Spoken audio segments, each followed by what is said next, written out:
आज हमारी ये नेक्स्ट वीडियो है।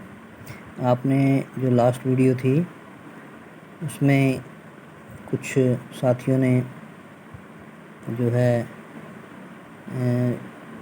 लाइक भी किया है और एक कैंडिडेट ने शायद सब्सक्राइब भी किया है। तो आप थोड़ा सा मोटिवेट करेंगे मुझे तो वीडियो तो आपको लगातार मिलती ही रहेंगी और आपके बेनिफिट के लिए ही बना रहा हूँ मैं। आप इसको आराम से पढ़ सकते हैं, देख सकते हैं, नोट कर सकते हैं, आपके काम आएगी फर्स्ट पेपर के लिए, यूजीसी के नेट फर्स्ट पेपर। बिल्कुल आपको इतने क्वेश्चन करवा दिए जाएंगे कि शायद इससे ज़्यादा प्रैक्टिस की आपको ज़रूरत भी नहीं रहेगी। तो नेक्स्ट हमारा ज़्यादा हम समय नहीं लेते। नेक्स्ट हमारा क्वेश्चन है 49। निम्नलिखित सूची से अप्रत्यक्ष शिक्षण कार्य नीतियों को चिन्हित कीजिए। अप्रत्यक्ष शिक्षण कार्य नीतियाँ यानी कि जो डायरेक्ट जो टीचिंग स्ट्रेटजी नहीं होती, इनडायरेक्ट। तो सही कौन सा इसमें? ए, बी, डी और ई। ध्यानाकर्षण उदाहरणों और गैर उदाहरणों के माध्यम से अवधारणा निर्माण, और युग्मन सम्मिलन तकनीक के साथ समस्या आधारित प्रस्तुति, और ई है आपका विद्यार्थियों को उनके अपने अनुभव से संदर्भ लेने के लिए प्रोत्साहित करना। इसके बाद नेक्स्ट क्वेश्चन है आपका 50 नंबर क्वेश्चन। अधिगम के किस स्तर को समन्वेशी अवबोध भी कहा जाता है? किसको? स्मृति स्तर को, यानी विमर्शी चिंतन स्तर। विमर्शी चिंतन स्तर क्या है? अधिगम का वो स्तर है जिसमें समन्वेशी अवबोध भी इसको बोलते हैं। या आप नीचे दोनों दे रखे हैं, अवबोध स्तर का शिक्षण क्या है, विमर्शी स्तर का शिक्षण क्या है। या आप इनको पढ़िए, इससे आपको और ज़्यादा एक्सप्लेन किया हुआ है उससे आप अच्छे से उसको पढ़िए, ताकि इनमें से ही क्वेश्चन बनते हैं। फिर थोड़ा सा डीपली इसको पढ़ें इसको थोड़ा सा। इसके बाद नेक्स्ट क्वेश्चन है अधिगम का कौन सा, अधिगम मतलब लर्निंग,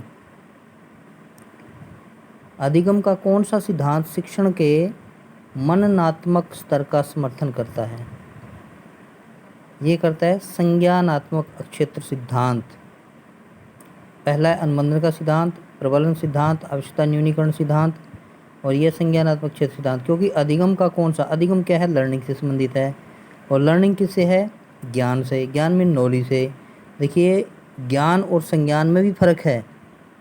देखिए ज्ञान होता है जो आपने पढ़ा और उसके बाद छोड़ दिया, लेकिन संज्ञान बोलते हैं अंडरस्टैंडिंग को। एक तरह से जो नॉलेज आपने गेन करी है उसको बोलते हैं संज्ञान।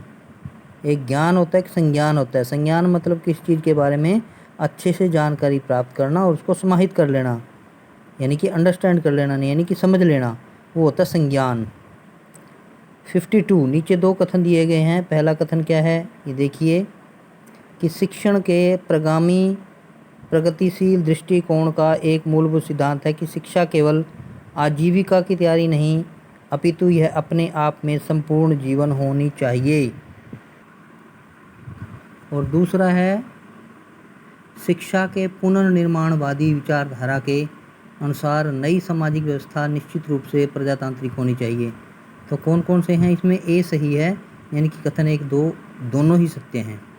आप इसको पढ़ना, एक्सप्लेनेशन को एक्सप्लेन किया हुआ जो आराम से पढ़ लेना, पढ़ सकते हैं आप इसको बिल्कुल आराम से। जब आप वीडियो को चलाते हैं तो इसको आप स्टिल करके, यानी कि क्लिक करके, रोक करके आप इसको आसानी से पढ़ सकते हैं।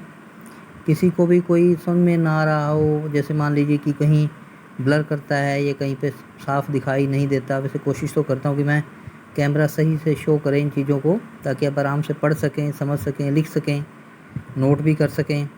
ये सारे देखिए साथ साथ ना ये दिया हुआ है कि यूजीसी के नेट के जो पेपर हुए हैं, कब पेपर हुआ है, कौन सी शिफ्ट में हुआ है, कौन से सब्जेक्ट का ये मतलब साथ में पेपर है, फर्स्ट पेपर, वो भी दिया हुआ है। तो इससे आपको पता लग जाता है कि ये क्वेश्चन कौन से साल में कब आया हुआ है, यानी जून में आया है या दिसंबर में आया है। इसके बाद नेक्स्ट क्वेश्चन आपका 53 अध्यापन के किस स्तर में, यानी जो टीचिंग का कौन सा लेवल है जिसमें मुख्य जोर विचार और सूचना को ग्राह्य करने, यानी ग्रहण करने, यानी कि लेने, गेन करने और उसके व्यवस्थित प्रस्तुतिकरण पर होता है। तो ये 3 शिफ्टों में आया हुआ। देखिए इतना इंपॉर्टेंट क्वेश्चन है ये, अध्यापन के किस स्तर में मुख्य जोर विचार और सूचना को ग्रहण करने और उसके व्यवस्थित प्रस्तुतिकरण पर होता है? ये आपका ए है, यानी स्मृति स्तर। बिल्कुल, ये देखिए 4 स्तर दे रखे हैं, स्वायत्त विकास स्तर, अवबोध स्तर, मनन स्तर और स्मृति स्तर। तो देखिए ये स्मृति स्तर इसको क्यों कहा गया है कि मेमोरी बेस्ड है, यानी मेमोरी लेवल पे। ये अबोध जो है ये अंडरस्टैंडिंग है, मनन जो है आप जो मनन करते हैं यानी कि सोचते हैं मन मन में, that is manan, manan level, मनन स्तर। तो ए है इसका आंसर। 54 विमर्शी स्तर शिक्षण स्मृति स्तर शिक्षण से अलग होता है क्योंकि इसमें शामिल संप्रेषण की पद्धति मूलतः होती है, क्या होती है? डी, यानी क्रियान्वितकारी, क्रियान्वितिकारी यानी एक्टिविटी, एक्टिविटी से रिलेटेड होती है, इसलिए ये इसमें संप्रेषण पद्धति मूलतः ये होती है क्रियान्वितिकारी। पढ़ सकते हैं, डी इसमें एक्सप्लेन किया हुआ है। इसके बाद नेक्स्ट क्वेश्चन आपका आ जाता है 55 कक्षा का मुक्त वातावरण जहां अध्यापक एवं छात्र आपस में सहभागी होते हैं और एक दूसरे का ध्यान रखते हैं, ऐसे वातावरण में कौन सा शिक्षण स्तर सहायक होगा? ये 4 दे रखे हैं, इसमें भी ये भी शिफ्ट 1 शिफ्ट 2 अक्टूबर 2020 में आया हुआ क्वेश्चन, इसको भी आप देखिए।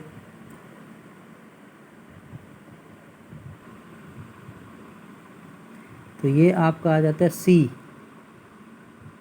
नेक्स्ट क्वेश्चन आपका 56 निम्नलिखित विशेषताओं में से कौन सी शिक्षण के अवबोध स्तर का वर्णन करती है? विशेषताएं हैं, ये कहते हैं इनमें से कौन सी शिक्षण के अवबोध स्तर का वर्णन करती है? ये देखिए शिफ्ट 4 शिफ्टों में आ रखा है क्वेश्चन, इतना इंपॉर्टेंट है। 2020 में UGC नेट NTA 2020 30 सितंबर को आया, 12 नवंबर को आया, 1 अक्टूबर को आया, 13 नवंबर को आया। 4 शिफ्टों में क्वेश्चन आया हुआ है। निम्नलिखित विशेषताओं में से कौन सी शिक्षण के अवबोध स्तर का वर्णन करती है? ये देखिए डी क्यों? केवल बी और डी देखिए अवधारणाओं की व्याख्या के लिए अधिक संख्या में सकारात्मक और नकारात्मक उदाहरण देना, और डी है तथ्यों के बीच संबंधों के अवलोकन को प्रोन्नत यानी प्रमोट करने में सहायक होना। ये बड़ा इंपॉर्टेंट क्वेश्चन है, थोड़ा सा इसको अच्छे से रीड करना, लिख के देख लेना इसको। नेक्स्ट क्वेश्चन है 57 विमर्शी शिक्षण की विशिष्ट पहचान क्या है? विमर्शी शिक्षण की विशिष्ट पहचान क्या है? ये भी 3 शिफ्टों में आ रखा है क्वेश्चन। तो ये है आपका ए, स्पष्ट होना चाहिए, संगठित होना चाहिए और सुसंरचित विषय वस्तु होनी चाहिए उसकी, यानी कि जो सब्जेक्ट मैटर है वो बिल्कुल सही होना चाहिए, संगठित होना चाहिए, स्पष्ट होना चाहिए। नेक्स्ट क्वेश्चन है 58 शैक्षिक उद्देश्यों के अधिक्रम में संज्ञानात्मक व्यवहारों के सही क्रम की पहचान करें। तो सही क्रम की पहचान में क्या है? पॉइंट कितने दे रखे? 5। सही उत्तर चुनिए। तो सही उत्तर में इसका क्या आएगा? सी आंसर आएगा इसका।